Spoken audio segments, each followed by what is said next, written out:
So my name is Brad Schneider.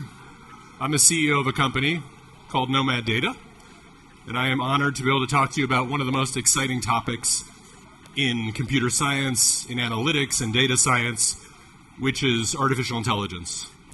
And it's a very powerful area, and I'm going to try to cover a lot of ground in a very short amount of time.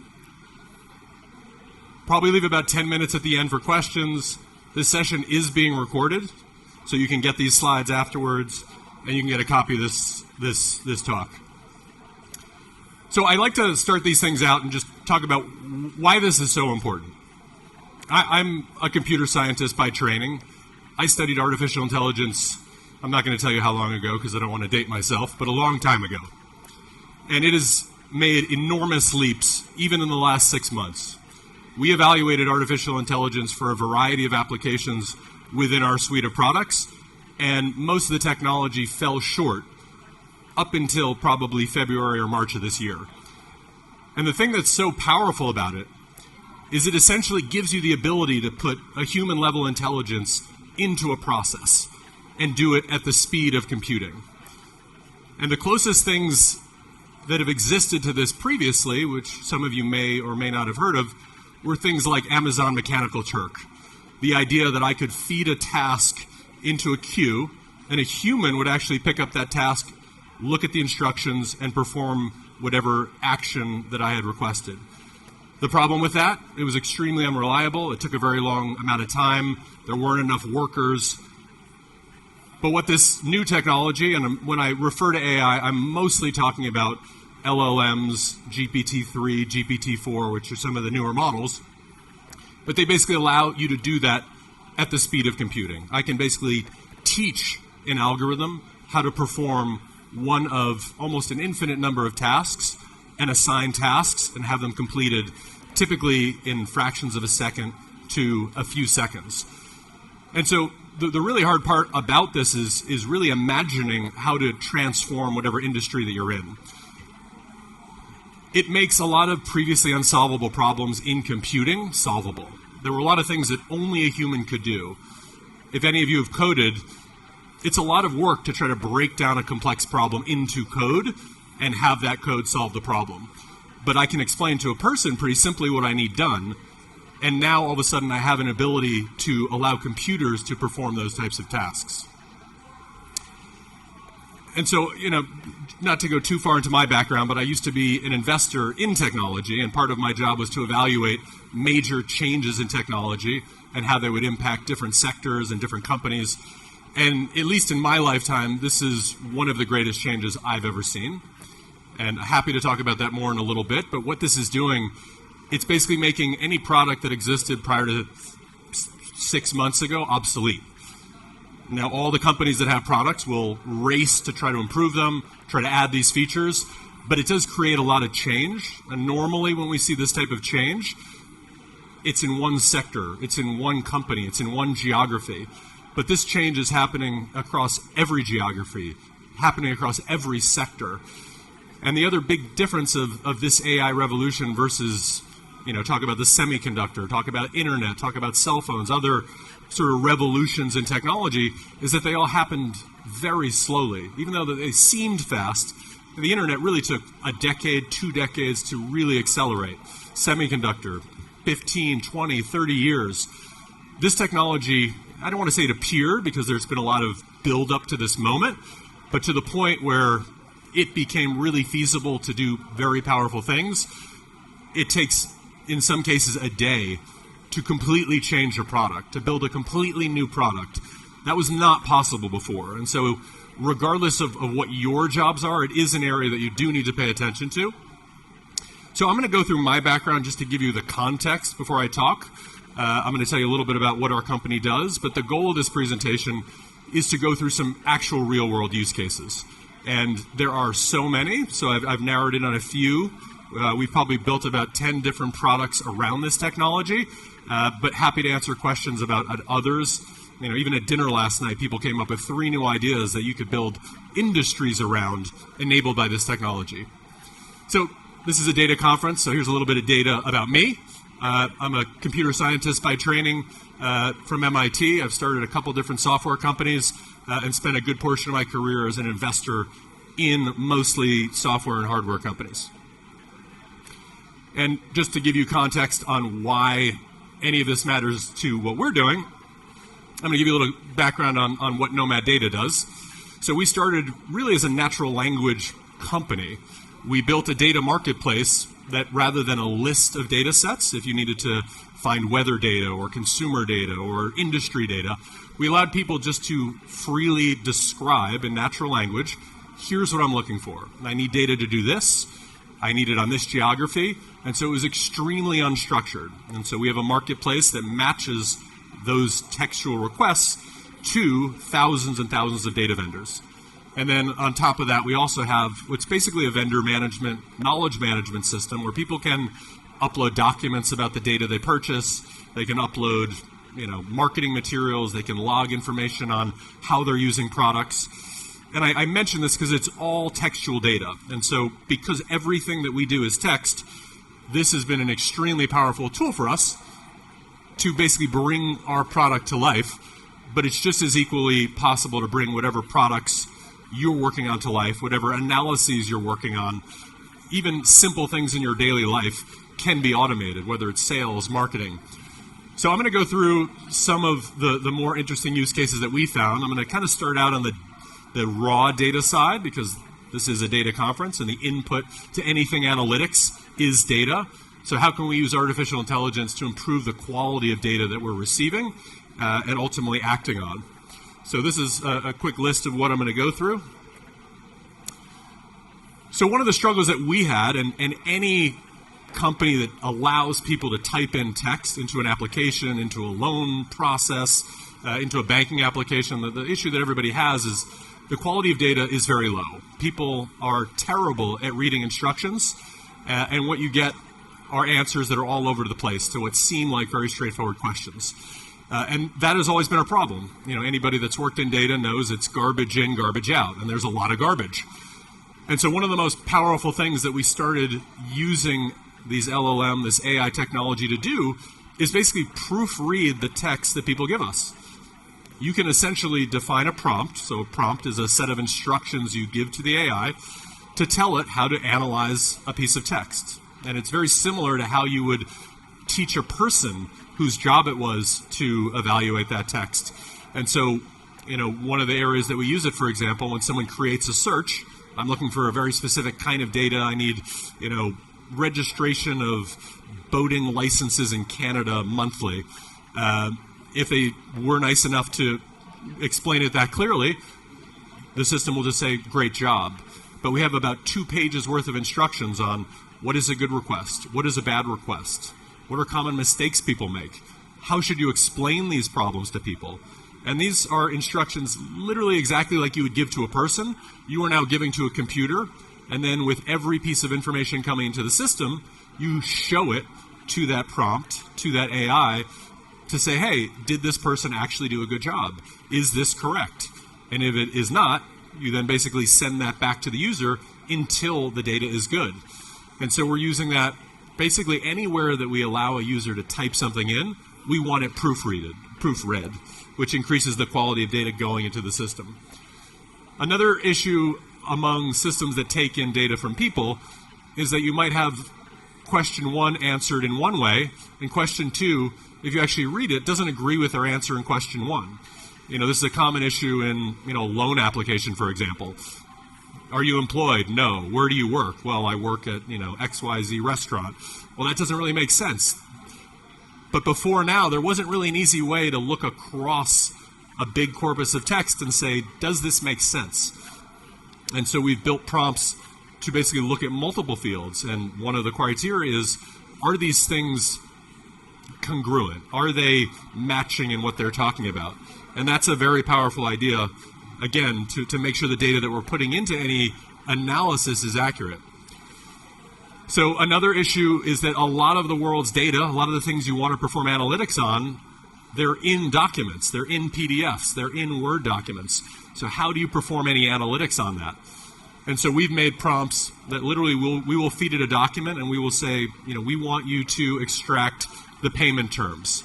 We want to know the date that the contract was signed, what the initial cost is, who it was licensed to, and when that term expires.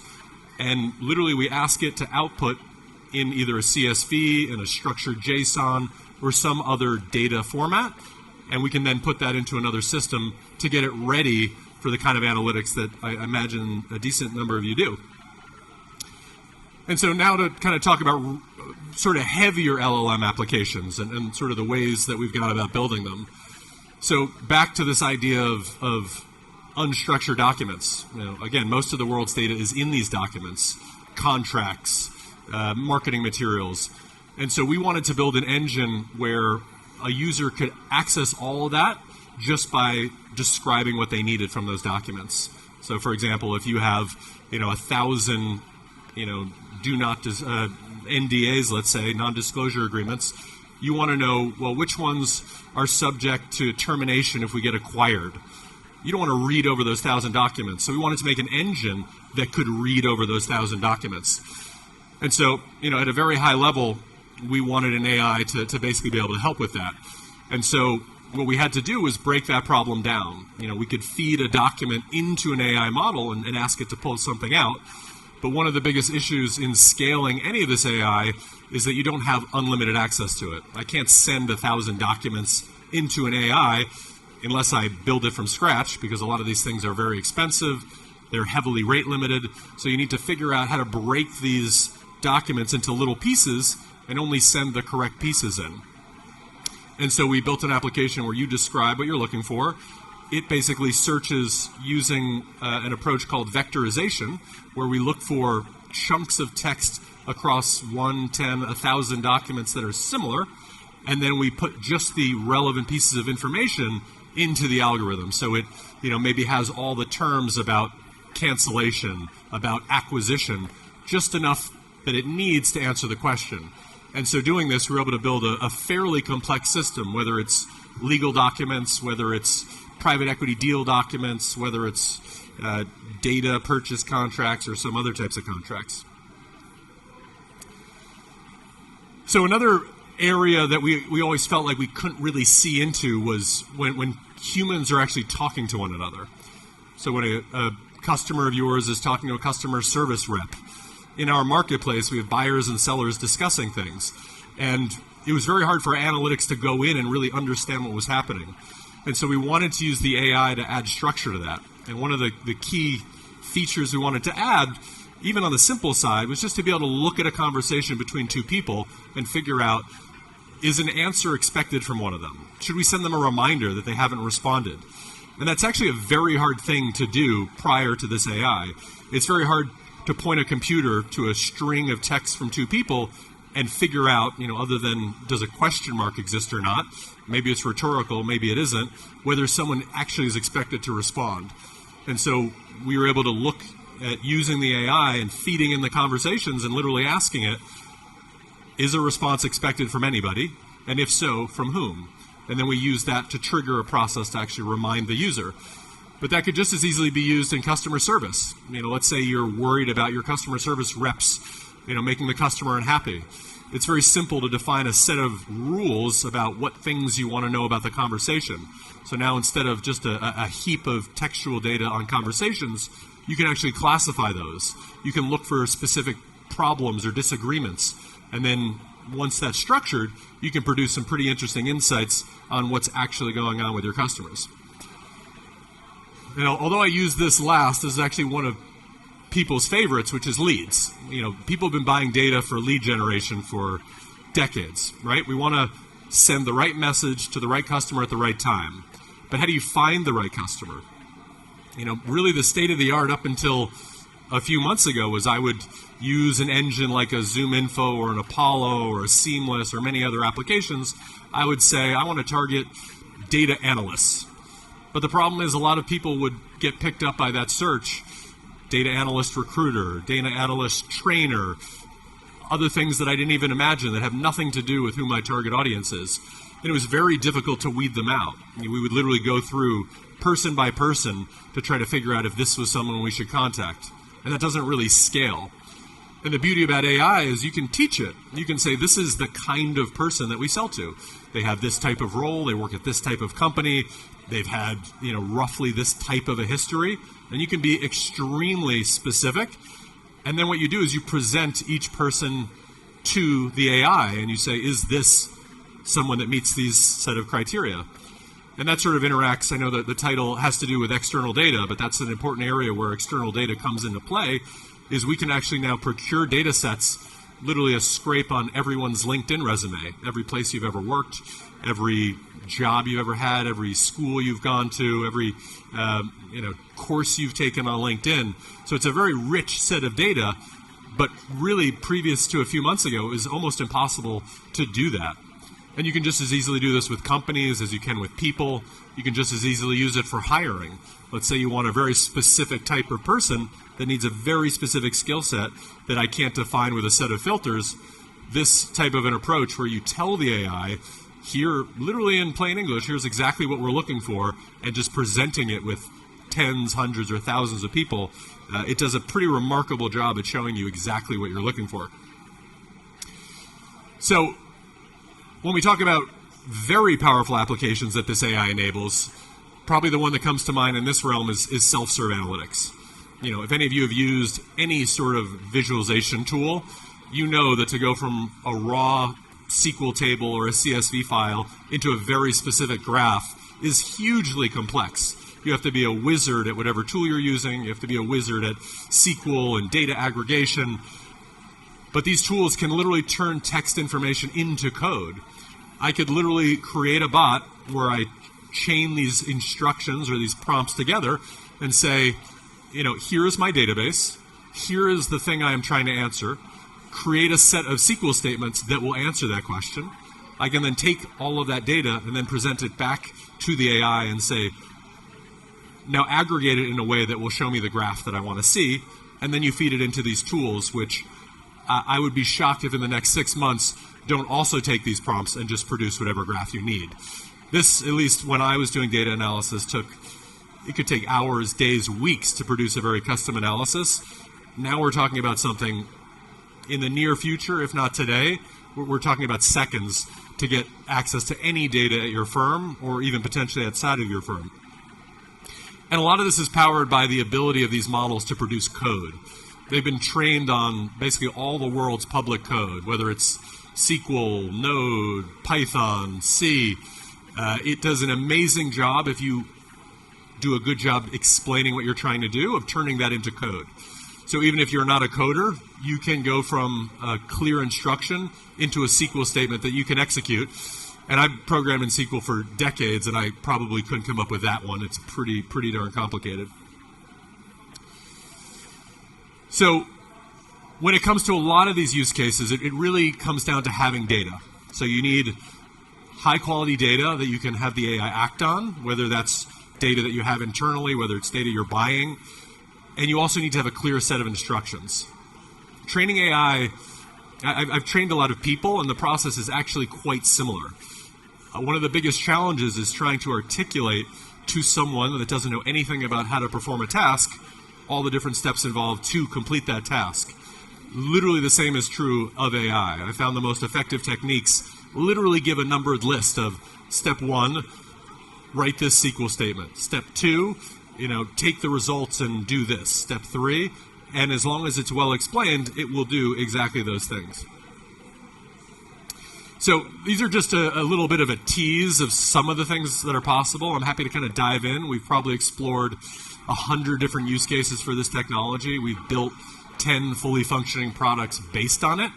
The most recent ones being the document search, where you can ask a question literally across thousands of documents. And the other is, think of it like a data CRM, where you could ask any question about anything anyone at your firm has done, and it figures out what data do I need to answer that question, how do I get it, how do I aggregate it, and then produces the answer. So a lot can be done with it. So I think I actually went a little bit faster than expected, so a little more time for questions. I don't know, are we passing a mic out? All right, we got a mic in the middle here. So raise your hand if anybody has a question or anything else you want to discuss.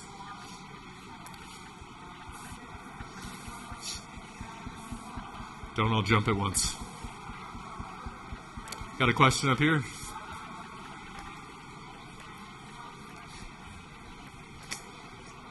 Thank you. So you were mentioning all these applications where basically you have either a non-technical user writing SQL code, or someone or this model extracting 1,000 pages worth of data into some sort of summary. Yep. So who's accountable for these kind of asks? Because of course, if you have a non-technical user writing SQL, it's not going to be able to prove whether it's correct. What if it's wrong? Is that the analyst's fault, or is that the model's fault, the product owner's fault? I guess whose fault it is and how that matters is kind of company and industry dependent. I mean, generally the way we try to build these systems, so if we talk about level of technical fluency, I have non-technical people writing prompts. Actually, writing the prompt is not a technical task. I've actually found that a lot of technical folks have a challenge writing prompts because they're so used to writing code and being almost too specific. Prompts are more similar to working with people and explaining how the steps work. At the end of the day, you don't want to have non-technical people writing critical code and executing it. You probably don't want those people to have access to execute it. But you may have programmers that are experts in Python, but they're more casual SQL coders, and this basically turbocharges their ability to write code. I mean, I don't code in SQL today every day, but I use it all the time when I do need to write complex statements. And if it's wrong, you obviously iterate. It obviously helps to understand code, but in many cases you can explain to the AI, you told me to run this to solve this problem, and here's what happened. What went wrong? I do that all the time, and it usually does a good job recovering over time. Sure, one follow-up. I'll try to hear you and repeat it if I can. How do you even know if it's wrong in the first place, if you don't necessarily have the know-how to do it? How can you tell, especially when you have the extraction use cases, right? Where nobody's actually going to read through those 1,000 pages. How can you implement some sort of way of QAing what the model actually outputs? Yeah, so we've built what are called regression tests around AI. So we will write prompts, and we will have a whole set of test data.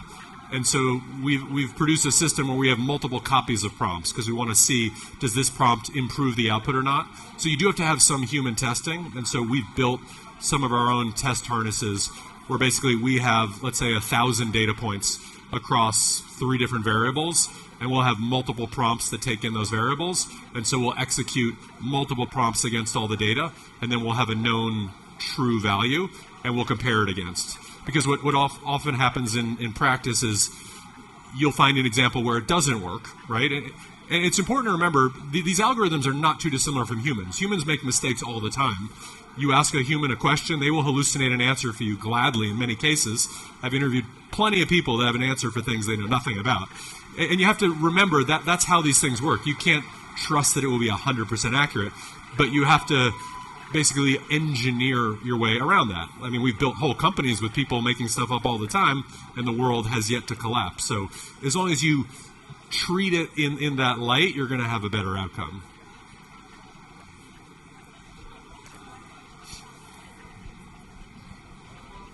Hi, my name's Ellen. I have 2 questions. One is very quick. You said they're expensive, and therefore, you're not going to be sending like thousands of PDF files to it. Will it get cheaper? And I think it should get cheaper. Do you think it will get cheaper and quick? I mean, absolutely. So Moore's law basically says that the number of transistors in a given area will double every 18 months. So cost will go down. The challenge that you have now is that the whole world found out about this thing that is so incredibly powerful at the exact same time. So, imagine there's one restaurant here for lunch, and everybody finds out it opens at, the minute that this talk closes. You're going to have a tough time getting any lunch. It's kind of that situation. So the amount of compute available is related to the amount of hardware available, which is related to the amount that can be produced at TSMC in Taiwan, and that's not infinite. And the problem is the demand relative to that supply is infinite. So the price will absolutely go down over time, but the availability of it is not improving currently. In some cases, we've seen it reducing. The amount that you're allowed to use of it is going down. So, I mean, obviously the longer term solution is to, for those that are extremely technical, is to train your own models. But in some applications, that can be very challenging to do. I think I heard that OpenAI spends on the order of $50 million every time they train their model, the new version of their model, which they have to do over and over and over again. If you have the volume of test data to be able to train your own model, you can, you're going to pay a lot up front, but ultimately your availability will be much higher. But that was a very long-winded way of saying yes, costs will come down, but no, not soon. Well, that's partially answer my second question, because if it was, became really available and cheaper, so you can send lots and lots of documents to it, no problem, then what would happen to the actual, things like data modeling, structuring data, and doing all that stuff that we currently do? I mean, certainly people who worked in technology a long time and in data, a lot of the time is spent to actually take what could be in that PDF document and put it into a structure and into a table, and then you have lots and lots of tables and files and data lakes and data warehouses, and then you analyze all that. But if you think about it, if it was cheap and freely available, then would you need to do all that? Well, you can just feed it free text. So what we've already seen happen for the early adopters of this technology is one person can do the work of 5 people, 10 people. As a company, we've considered hiring in many different roles, and then 3 months later, we've completely automated a role we were going to hire. But you still need people, but those people can do so much more quickly. It's going to permeate its way into almost every single tool we use based on the availability. A lot of the more advanced features require more of this resource, and more isn't necessarily available. So it will in some cases take time. When you talk about little features, summarizing some text, you'll see that show up everywhere overnight as it's less resource intensive. Sure.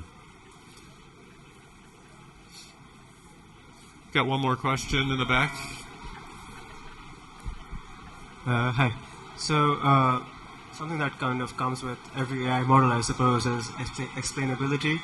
So is there any kind of new architecture for explainability, putting explainability into these LLMs when they give us recommendations? So uncertainty estimation, out of distribution stuff.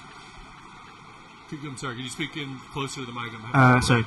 So mainly explainability in LLMs. So because they do a lot of tasks and they make a lot of recommendations, so to trust any of that, you need some kind of uncertainty estimation. So is there any kind of stuff being added on, any kind of new architectures, frameworks, models that cater to the explainability of these models? The models today are actually shockingly good at explaining themselves. That's actually one of the ways that we debug a lot of these models, is there will be erroneous answers. I don't want to say erroneous, because usually the case is that we didn't explain it to the algorithm well enough what we wanted it to do. And so a lot of times, it will say no, and we expected it to say yes, and we say, why no? And so a lot of times we'll build that into the test harness. So we'll ask at each step, we want the structured answer, but also we want the why.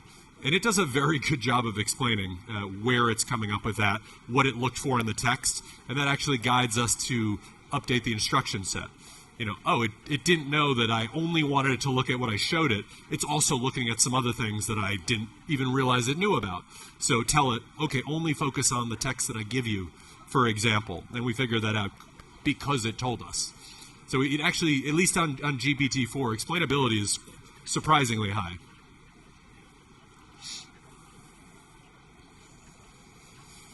All right, I think that's a wrap. If anybody wants to chat more about this, Nomad Data is just around the corner. We'll be here today and tomorrow. Thank you very much.